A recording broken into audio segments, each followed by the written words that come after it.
Raul Meza Torres AKA El Mini 6 was one of the youngest hitmen to the Sinaloa Cartel. He and his clan had ruled the drug mafia in Mexico and the world. From gunfights to shady drug deals, from ammunition to deadly shootouts, Raul Meza Torres had seen it all. But what made him the youngest Sicario of one of the largest drug cartels in the world? And what was his unfortunate story?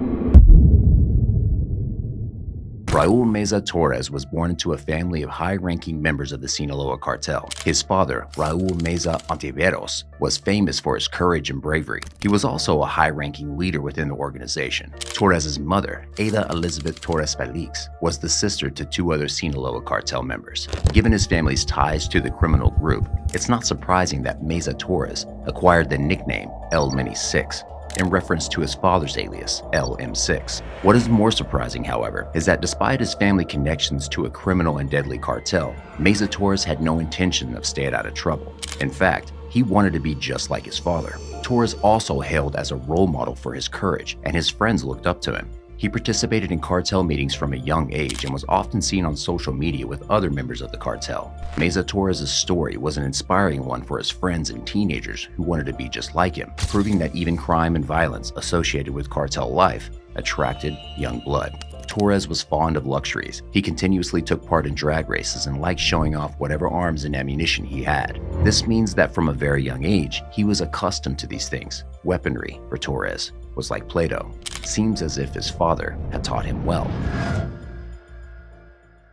The Sinaloa Cartel is spread all over the world, and people from all statures, big and small, work in it. So how did Raul Meza Torres end up being a member? Let us dig into the deeper history of this notorious cartel.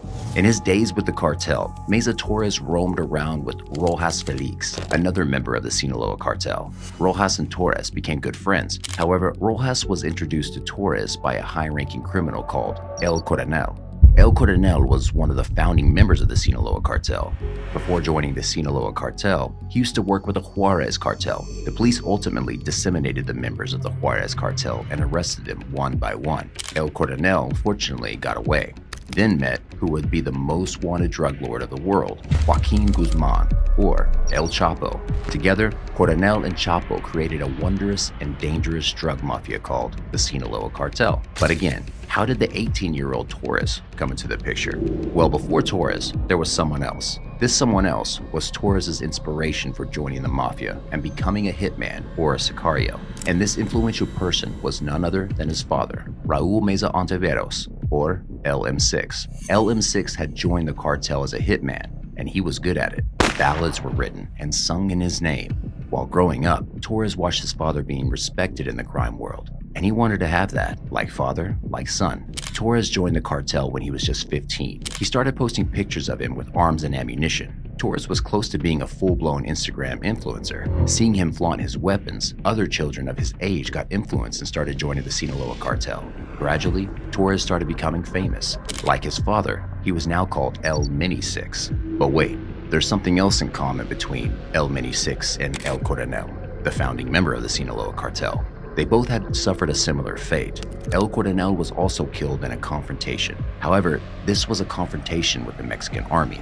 It was the 29th of July, 2010. The Mexican army organized a surprise raid on El Coronel's house in Zapopan, Jalisco, the same town where Torres had been shot. Just like Torres, Coronel also shot one army officer and wounded another. Eventually, Coronel was shot mortally during the raid and pronounced dead on the same day, just like El Mini 6. According to the residing attorney general in those times, the Mexican army soldiers seized jewelry, luxury watches, guns, 2 hand grenades, 3 vehicles, and $7 million in cash from the house where Coronel died. Seems like all members of the cartel suffered from the same fate, right? But this was not how Torres' father died. And details about his father's death also give us a glance at why Torres has decided to join the cartel. Was this because of teenage adrenaline rush, or was it because of a stern sense of revenge? Let's find out. The premise of Torres' father's death is not yet clear, and the authorities have refused to put light on the issue for a long time. One account says that Torres' father was dropping off his girlfriend in another neighborhood when he confronted several armed men.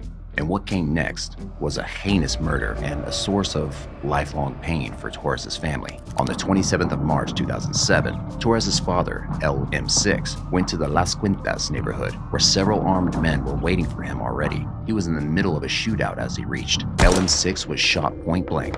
But wait, the point blank was a coup de grace, meaning that it was only the last shot that had been made to kill M6. The autopsy reports revealed that Meza Torres' dear father was tortured and harmed in a lot of ways before he was shot point blank. There were 3 wounds on his skull, and the doctor said that they were made by a sharp object. Other than this, there were also several wounds on his body, so Meza Torres' father may have been beaten up a lot before he was actually killed. When the police went for further investigation into the Torres family house, they were denied entry. Gradually, the case was closed and it still remains an enigma. But surely, Meza Torres may have been inspired by this incident to follow in his father's footsteps and take revenge. Coming back to Meza Torres' death, was this the first time that Meza Torres AKA El Mini 6 was caught or confronted by the police?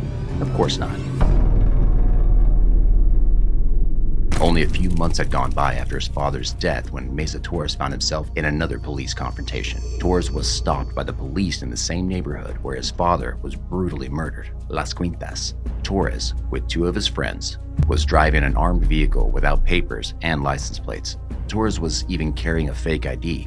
This gave Torres more freedom to exercise his family's and the Sinaloa Cartel's power. 2 years later after this incident, the transit police caught Torres and his group drag racing.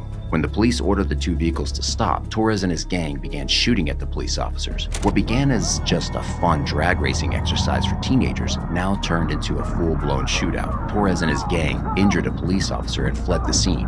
When the higher authorities arrived, they found out that the license plate on Torres' vehicle was a stolen one. On April 25, 2010, the young Raul Meza Torres was roaming around the town of Zopapan with his friend Rojas Felix when the police caught them on the signal for a regular search of their vehicles. But to the police's surprise, they found out that the 2 teenagers belonged to the notorious Sinaloa Cartel. As tensions started to rise between the police and the youngsters, the police discovered that the 2 men were also carrying arms. The routine search of the vehicles now turned into a grim case of criminal activities. As soon as the police started searching, the 2 men started flaunting guns. The police were now scared, but they had arms too. The 2 men now came out of their vehicles. The police were shocked to see both men were from the famous Sinaloa Cartel. One of them was the son of the Valoras and brutal hitman, Raul Meza Torres. Yes, the 18-year-old Raul Meza Torres now stood in front of the police officers, mocking them by shooting bullets in the air. One of the police officers, Jaime Vicente Morales Dominguez, tried to calm the situation down, but Meza Torres, being an efficient and fearless hitman like his father, shot him in the head. Another officer, Jose Luis Monroy, tried to help his fellow officer but met with 3 gunshot wounds in the thorax, hand, and legs. Ayas, Jose Luis Monroy shot Meza Torres fatally when his friend from the cartel fled. But this was not the first time when Torres had confronted the police. As we go ahead, we'll look into the other adrenaline-filled rages of Meza Torres that led him to become a deadly hitman. Now, why would the other flee away? Why didn't he save his friend? That is yet to be found out. Meza Torres eventually died in the hospital, while the police caught a hold of his friend. At the scene, the police officers confiscated a .38 Super and 9mm handguns, 22 rounds of ammunition, and 2 cartridges. The man who fled away was Torres' good friend, Rojas Felix. Who were these people, and why were they carrying armaments? The police found out that these men worked for the Sinaloa Cartel, the largest drug-selling cartel in the world. But the police were still confused. The men don't look like seasoned criminals. In fact, they look like they're in school. While searching for their IDs, the police discovered that Meza Torres was just 18, but the case was not yet over. The death of Meza Torres raised more questions than it answered. Mexican authorities arrested Rojas Felix in Zopapan, Jalisco, in connection with the killing of 2 federal policemen. Prosecutors alleged that Rojas Felix, a high-ranking member of the Sinaloa drug cartel, ordered the murders. Rojas Felix had long been a controversial figure in Mexico. He was hand-in-hand with Torres when they drove in stolen cars or carried drugs and ammunition. Now, Rojas Felix faced much more severe charges. If convicted, he would have faced up to 50 years in prison. The murders of the 2 federal policemen took place in Jalisco, which was also the home base of the Sinaloa drug cartel. The authorities allege that Rojas Felix ordered the hit on the policemen because they were getting too close to his operations, but Rojas Felix had maintained his innocence, claiming that he was not even aware that the policemen were going to be killed. He said that he was in town to visit family members and had no involvement in the murders. However, the authorities had evidence that Rojas Felix communicated with Torres all throughout the shootout. They also alleged that he was armed and attempted to flee the scene when the policemen were killed. Eventually, Felix even betrayed his friend Torres and said in front of the court that he didn't even know Raul Meza Torres. Seems like even friendships don't last long when you're a member of the Sinaloa Cartel.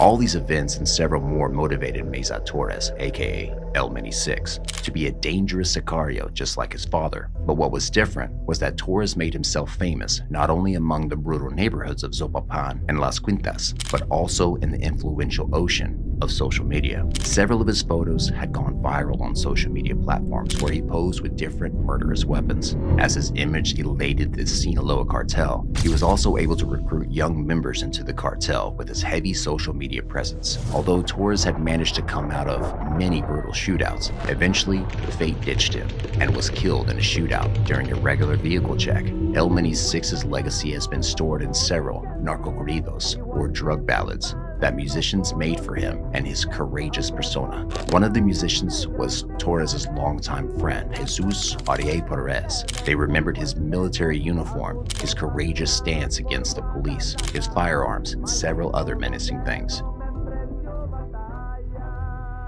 This was the threatening but sad story of the world's youngest hitman, Raul Meza Torres, aka El Mini 6.